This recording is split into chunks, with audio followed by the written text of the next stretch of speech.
Hi friends, இன்றைக்கி நம்ம சேனலில் பார்க்க போகிற ரெசிபி முள்ளங்கி சட்னி. முள்ளங்கினாலே பார்த்திங்கன்னா நிறைய பேர்த்துக்கு பிடிக்காது. அதுவும் அந்த ஸ்மெல்லுக்காகவே நிறைய பேர் சாப்பிடவே மாட்டாங்க. எனக்கு ஸ்மெல்லே பிடிக்கல, எனக்கு வேண்டாம் அப்படின்பாங்க. சாம்பார்லலாம் போட்டு வச்சோம் அப்படின்னா அந்த காயை அப்படியே எடுத்து வச்சுட்டு சாப்பிடுவாங்க. ஆனால் முள்ளங்கி பார்த்திங்கன்னா உடம்புக்கு அவ்வளோ நல்லது. அதுவும் இந்த வெயில் காலத்தெல்லாம் வாரத்தில் ஒரு டைமாவது எடுத்துக்கிறது ரொம்ப நல்லது உடம்புக்கு. அந்த மாதிரி முள்ளங்கியே பிடிக்காமல் இருக்கிறவங்களுக்கு இந்த மாதிரி துவையல் மாதிரி செஞ்சு கொடுத்தோம் அப்படின்னா ரொம்ப நல்லா டேஸ்டியாக இருக்கும். அந்த முள்ளங்கி வாசமே தெரியாது, நல்லா சாப்பிடுவாங்க. இந்த முள்ளங்கி சட்னி செய்கிறதுக்கு ஃபஸ்ட்டு அடுப்பில் ஒரு கடாய் வச்சுட்டு அதில் 1 ஸ்பூன் கடலைப்பருப்பு, 1 ஸ்பூன் உளுந்து, 1/2 ஸ்பூன் மல்லி போட்டு வறுத்துக்கலாம். நல்லா ப்ரௌன் கலர் வர வரையும் வறுத்துக்கலாம். எண்ணெயெலாம் விடாமல் ட்ரையாகவே வறுத்து எடுத்துக்கலாம். பருப்பு வறுக்கும்போது அடுப்பு சிம்மில் வச்சுட்டு பொறுமையாக வறுத்து எடுத்துக்கலாம். அது கூடவே நம்ம காரத்துக்கு தேவையான வரமிளகா போட்டு வறுத்துக்கலாம்.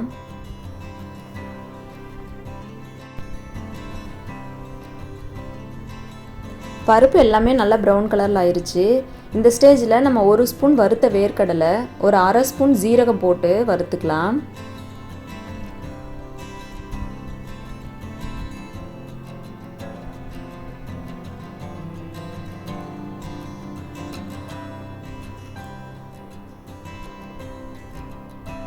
பருப்பு எல்லாமே நல்லா வறுத்தாச்சு. அதை அப்படியே ஒரு பிளேட்டுக்கு மாற்றிட்டு அதே கடாய் வச்சுட்டு அதில் 1 ஸ்பூன் ஆயில் விட்டு அதில் ஒரு 5 பல் பூண்டு, ஒரு கைப்பிடி சின்ன வெங்காயம், ஒரு பெரிய நெல்லிக்காய் சைஸ் புளி போட்டுக்கலாம். நான் இது போடும்போது வீடியோ ஆன் பண்ணுறதுக்கு மறந்துட்டேன். இந்த சட்னி இட்லி தோசைக்குமே பண்ணலாம்.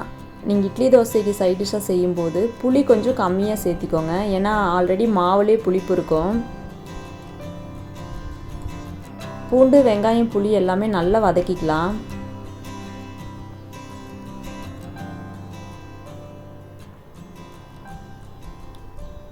வெங்காயம் பூண்டு எல்லாமே நல்லா வதங்கிருச்சு.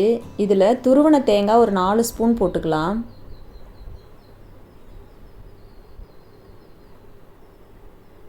தேங்காய் போட்டு நல்லா 1 நிமிஷம் நல்லா வதக்கி விட்டுறலாம்.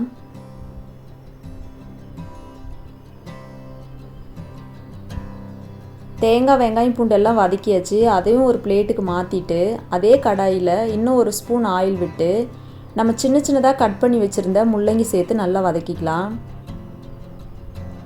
நான் ஒரு 2 சின்ன சைஸ் முள்ளங்கி எடுத்து நல்லா தோலெல்லாம் சீவிட்டு வாஷ் பண்ணிவிட்டு இந்த மாதிரி சின்ன சின்னதாக கட் பண்ணி வச்சுருந்தேன்.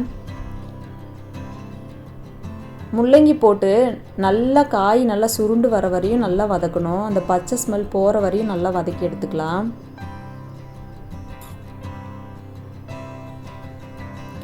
முள்ளங்கி நல்லா வதக்கியாச்சு. இப்போ அதை அப்படியே ஒரு பிளேட்டுக்கு மாற்றிட்டு எல்லாமே நல்லா ஆற வச்சுக்கலாம்.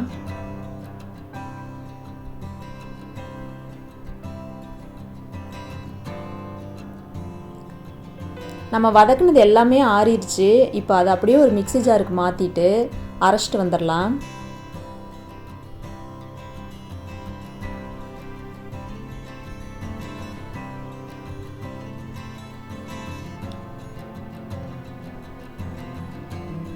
இந்த சட்னி நல்லா நைஸாக அரைக்கக்கூடாது. கொஞ்சம் லேசான கொரகொரப்போடு இருந்தால் சாப்பிட்றதுக்கு நல்லா டேஸ்டியாக இருக்கும்.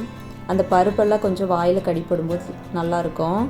இதை அரைக்கும்போது இதுக்கு தேவையான அளவு உப்பு போட்டு அரைச்சிக்கலாம். தண்ணியுமே நிறைய ஊற்றி அரைச்சிடக்கூடாது.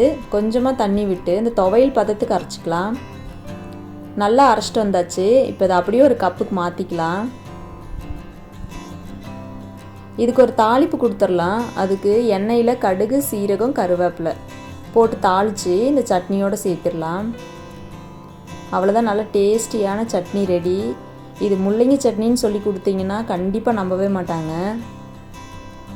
அவ்வளோ நல்ல டேஸ்டியாக இருக்கும். அதுவும் சூடான சாதத்தில் போட்டு சாப்பிடும்போது சூப்பராக இருக்கும். கண்டிப்பாக நீங்கள் இந்த சட்னி ஒரு முறை ட்ரை பண்ணி பாருங்கள். உங்கள் வீட்டில் முள்ளங்கியே சாப்பிடாதவங்க இருக்காங்க அப்படின்னா இந்த சட்னி செஞ்சு கொடுத்து பாருங்கள். 2 வாய் சேர்த்து சாப்பிடுவாங்க. கண்டிப்பாக நீங்களும் இந்த ரெசிபியை உங்கள் வீட்டில் ட்ரை பண்ணி பாருங்கள். பிடிச்சிருந்தால் லைக் பண்ணி, ஷேர் பண்ணி, கமெண்ட் பண்ணுங்கள். அப்படியே நம்ம சேனலை சப்ஸ்கிரைப் பண்ணிவிட்டு பக்கத்தில் உள்ள பெல் ஐக்கானை கிளிக் பண்ணிக்கோங்க. அப்போ தான் நான் போடுற வீடியோஸ் எல்லாமே உங்களுக்கு நோட்டிஃபிகேஷனாக வரும். நெக்ஸ்ட் வீடியோவில் பார்க்கலாம். தேங்க்யூ.